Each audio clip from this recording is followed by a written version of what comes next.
कल्पना कीजिए कि आप एक ऐसी दुनिया में रह रहे हैं जहां बाहर से तो सब कुछ परफेक्ट दिखता है। आपके पास अच्छी जॉब है, सुंदर घर है, फैमिली है, लेकिन फिर भी अंदर से कुछ अधूरा लगता है। यही कहानी है उन मिलियंस लोगों की जिन्होंने स्टीफन आर कवे की इस रेवोल्यूशनरी बुक को पढ़ा है। आज मैं आपको ले चलूंगा एक ऐसी जर्नी पर जो आपकी जिंदगी को हमेशा के लिए बदल देगी।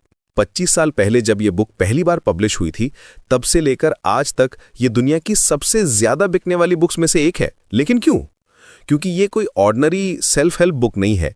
ये कंप्लीट ट्रांसफॉर्मेशन गाइड है जो आपको सिखाती है कि कैसे आप अपनी जिंदगी को अंदर से बाहर तक बदल सकते हैं। कवे जी कहते हैं कि हमारी समस्या ये है कि हम पर्सनैलिटी एथिक पर फोकस करते हैं, कैरेक्टर एथिक पर नहीं। मतलब हम टेक्निक्स और क्विक फिक्सेस ढूंढते हैं, जबकि असली बात यह है कि हमारा कैरेक्टर कैसा है।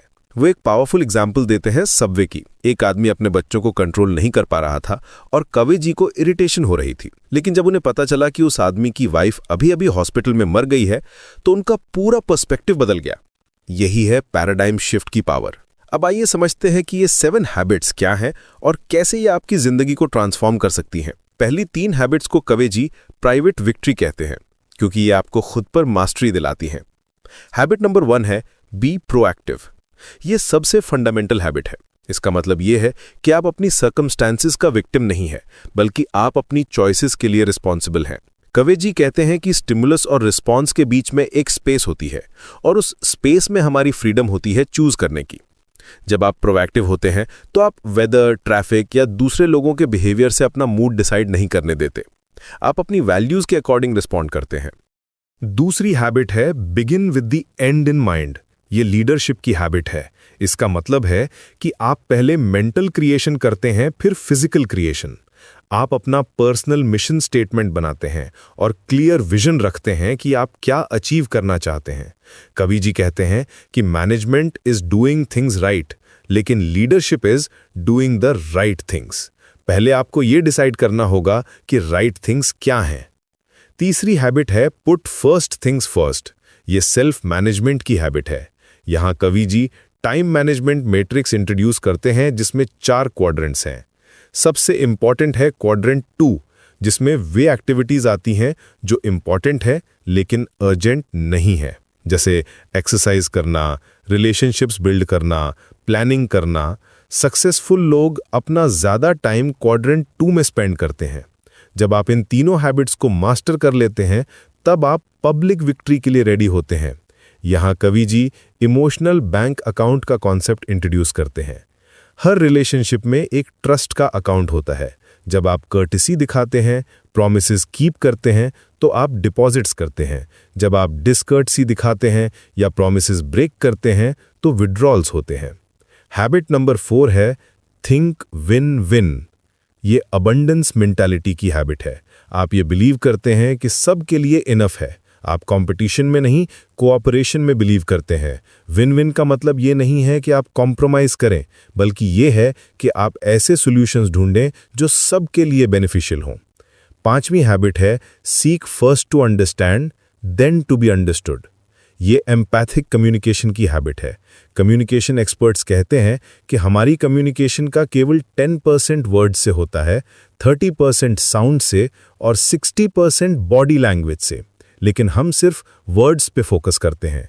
एम्पैथिक लिसनिंग का मतलब है कि आप रिप्लाई करने के लिए नहीं, बल्कि जेन्युइनली समझने के लिए सुनते हैं। 6ठी हैबिट है सिनर्जाइज। ये क्रिएटिव कोऑपरेशन की हैबिट है। जब आप डिफरेंसेस को वैल्यू करते हैं और जेन्युइनली कोलैबोरेट करते हैं, तो आप थर्ड ऑल्टरनेटिव्स क्रिएट करते हैं जो किसी भी इंडिविजुअल सॉल्यूशन से बेहतर होते हैं। ये कॉम्प्रोमाइज नहीं है, ये है क्रिएटिव ब्रेक थ्रू। और अंत में 7वीं हैबिट है शार्पन द सॉ। ये कंटिन्यूअस रिन्यूअल की हैबिट है। आपको अपने 4 डायमेंशंस में बैलेंस मेंटेन करना होता है, फिजिकल, स्पिरिचुअल, मेंटल और सोशल इमोशनल। ये हैबिट बाकी सभी हैबिट्स को रीइंफोर्स करती है और आपको एक अपवर्ड स्पाइरल में ले जाती है। मेरी के चाइना का एग्जाम्पल लीजिए।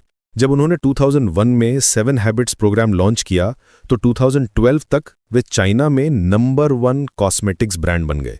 ये है प्रिंसिपल्स की पावर। कवे जी ने अपनी जिंदगी में 31 हेड्स ऑफ स्टेट से मिले, जिसमें 4 अमेरिकन प्रेसिडेंट्स भी शामिल थे। लेकिन उनकी सबसे बड़ी अचीवमेंट ये थी कि उन्होंने मिलियंस लोगों की जिंदगी को टच किया। वे कहते थे कि to touch the soul of another human being is to walk on holy ground.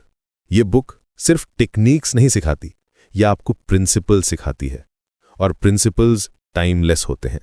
जैसे ग्रेविटी का लॉ है, वैसे ही ये हैबिट्स भी नेचुरल लॉज हैं।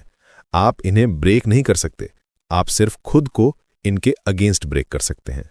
आज जब हमारे घरों में टेलीविजन 35 से 45 आवर्स चलता रहता है, जब हम इंस्टेंट ग्रेटिफिकेशन की दुनिया में रहते हैं, तब ये हैबिट्स और भी रेलेवेंट हो जाती हैं, क्योंकि ये आपको सिखाती हैं कि कैसे आप लॉन्ग टर्म थिंकिंग करें, कैसे आप कैरेक्टर बिल्ड करें, कैसे आप मीनिंगफुल रिलेशनशिप्स क्रिएट करें। स्टीवन आर कवे जी जुलाई 16, 2012 को 79 साल की उम्र में इस दुनिया को छोड़ गए, लेकिन उनकी लेगेसी आज भी जिंदा है। उनका मैसेज क्लियर था, treat a man as he is and he will remain as he is. Treat a man as he can and should be and he will become as he can and should be. ये journey आसान नहीं है, ये quick fix नहीं है, लेकिन ये है सस्टेनेबल, ये है प्रिंसिपल सेंटर्ड, और ये है वो पाथ जो आपको सिर्फ सक्सेसफुल नहीं बल्कि ट्रूली इफेक्टिव बनाती है।